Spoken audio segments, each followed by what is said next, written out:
नमस्कार मित्रांनो, स्वागत आहे आपल्या बाजार तडका या यूट्यूब चॅनलवर. जर बाजारासंबंधी रोजची माहिती पाहिजे असेल तर चॅनलला सबस्क्राईब करा, बेल आयकॉनला प्रेस करा. तर आज आपण 6 टॉपिकवर बोलणार आहोत. तर गृहने आपले क्वार्टर 3 फायनान्शियल सर्व्हिसचे मजबूत निकाल जाहीर केले आहे. कंपनीने टोटल इन्कम 12,600 कोटीवर पोहोचवले आहे, जे इयर ऑन इयर 26% ची वाढ दर्शवत आहे. तसेच त्याचे युजर ग्रोथ पाहिले तर 20.4 मिलियन ट्रान्झॅक्शन युजर झाले आहेत. यात 25% ची इयर ऑन इयर वाढ झाली आहे. म्हणजेच प्लॅटफॉर्मवर ऍक्टिव्ह इन्व्हेस्टर वेगाने वाढत आहे. मार्केट शेअर्समध्येही गृहने मोठी झेप घेतली आहे. स्टॉक सेगमेंटमध्ये 28.8% मार्केट शेअर, इक्विटी डिरायव्हेटिव्हमध्ये 18.1% शेअर्स. तसे याशिवाय न्यू प्रोडक्ट मुळे रेव्हेन्यू डायव्हर्सिफिकेशन वाढत आहे.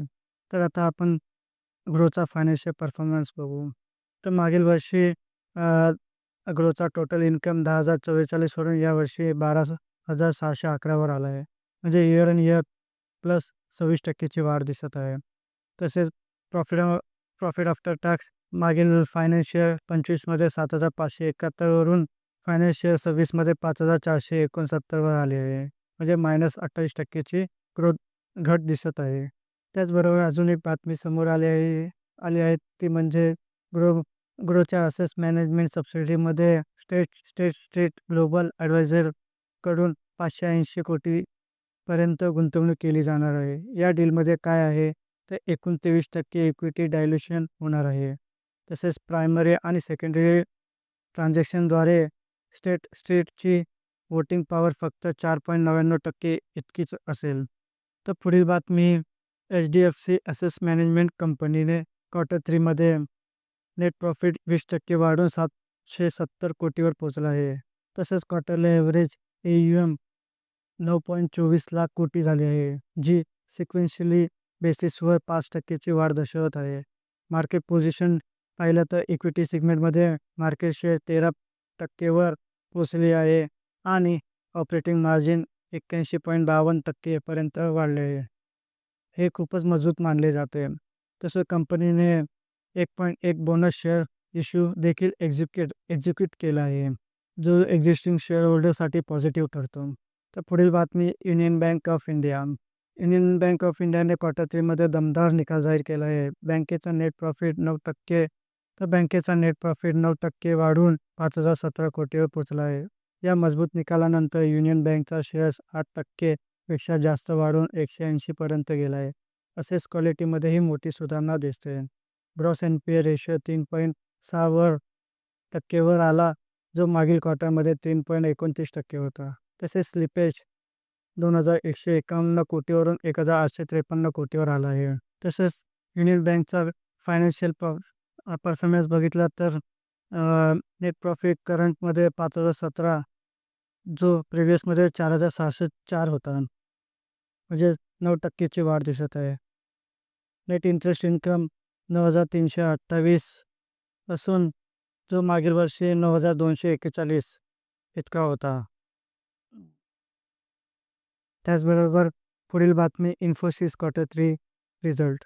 तर IT मेजर इन्फोसिसने आपले क्वार्टर 3चा निकाल जाहीर केला असून या क्वार्टरमध्ये कन्सोलिडेटेड प्रॉफिट 2.2 ने घसरून 6,654 कोटी झाला आहे. म्हणजे नफ्यावर थोडा दबाव दिसतोय. तर रेव्हेन्यू 8.9% वाढून 45,479 कोटीवर पोहोचला आहे, जो बिझनेस ग्रोथ चालू असल्याचे दर्शवते. ते इन्फोसिसचा क्वार्टरली रिझल्ट बघितला तर मागील वर्षी 2025मध्ये 6,666 इतका नेट प्रॉफिट दिसत आहे, जो त्याच्या मागच्या वर्षी म्हणजे डिसेंबर 2024मध्ये 6,822 इतका होता. त्याचबरोबर इन्फोसिस संदर्भात एक माहिती आली आहे की सोशल मीडियाद्वारे एक मोठी चर्चा सुरू आहे. एका व्हायरल एक्सपोस्टमध्ये असा दावा करण्यात आला होता की इन्फोसिसच्या एका कर्मचाऱ्याला USICE एजंटकडून ताब्यात घेण्यात आलं आहे. पण इन्फोसिसचे CEO सलील पारिखने सर्व दावे ठामपणे फेटाळले आहे. पुढील बातमी, स्विगी जी क्विक कॉमर्स सेक्टरमधील महत्त्वाची अपडेट आली आहे की सरकारने 10 मिनिट डिलिव्हरी गॅरंटी थांबवण्याचे निर्देश दिले आहे. यावर एलारा कॅपिटलने आपला व्ह्यू मांडला आहे की स्विगी आणि इथरनलसाठी नॅचरल ते पॉझिटिव्ह आहे. तसंच मेट्रो सिटीमध्ये क्विक कॉमर्सची डिमांड जास्त वाढत आहे आणि 10 मिनिट डिलिव्हरी हे जास्त करून मार्केटिंग ऑप्टिक्स आहे, जो बिझनेसच्या कोर ग्रोथ किंवा व्हॉल्यूम्सवर याचा मोठा निगेटिव्ह इम्पॅक्ट होणार नाही. या एकूणच इल्रा कॅपिटलच्या मते हा निर्णय स्विगी आणि इथरनलसाठी चिंतेचा विषय नाही.